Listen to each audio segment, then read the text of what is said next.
সবাইকে অনেক অনেক গুড মর্নিং। আর সকালবেলা থেকে কিন্তু ভিডিওটা স্টার্ট করলাম। দেখো বাইরে কিন্তু আমাদের এরকম পাড়াতে মাছওয়ালা আসতেই থাকে। তোমাদের পাড়ায় কি এরকম মাছওয়ালা সাইকেল নিয়ে বা অনেক কিছু আর কি যা বাইক নিয়েও তো মাছওয়ালা আসে। আমাদের বাড়িতে কিন্তু এরকম মাছওয়ালা আসে, সেটাই কিন্তু তোমাদের সাথে শেয়ার করলুম। আর এখানে আমরা একটা মাছ কিনছিলাম। যাই হোক, এখানে দেখো শিউলি ফুলের গাছ আছে আমাদের, তো কত শিউলি ফুল পড়ে আছে দেখো। কিন্তু এই শিউলি ফুল কিন্তু আমি এখন কুড়োতে পারবো না, কারণ আমি বাসি জামাটা ছাড়িনি। যাই হোক, এখন কিন্তু একটু আজকে তো ভূত চতুর্দশী, তো আজকে কিন্তু 14 শাক খেতে হয়, আমাদের বাঙালি ঘরের নিয়ম। কিন্তু সব বাঙালি ঘরেই কিন্তু আজকে শাক হবে। যাই হোক, মাকে কিন্তু একটু শাকগুলো বেছে কুটে দিই। শাক অ্যাকচুয়ালি কী বলো তো, বাছা কোটা অনেকটাই ঝামেলা, অনেকটাই টাইম লাগবে।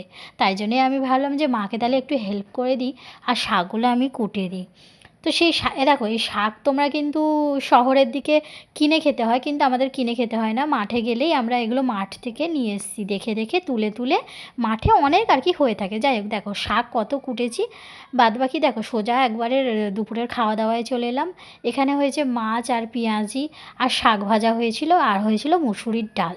তো সেটাই কিন্তু আমি এখন খেয়ে নেবো। আমার বাবুকে কিন্তু খাওয়ানো হয়ে গেছে, আর এখন আমি নিজে খাবো। আর আজকে কিন্তু 14 শাক খেতে হয়, 14টা প্রদীপও জ্বালতে হবে সন্ধেবেলা। তো চলো ভাতটা আমি খাওয়া কমপ্লিট করি।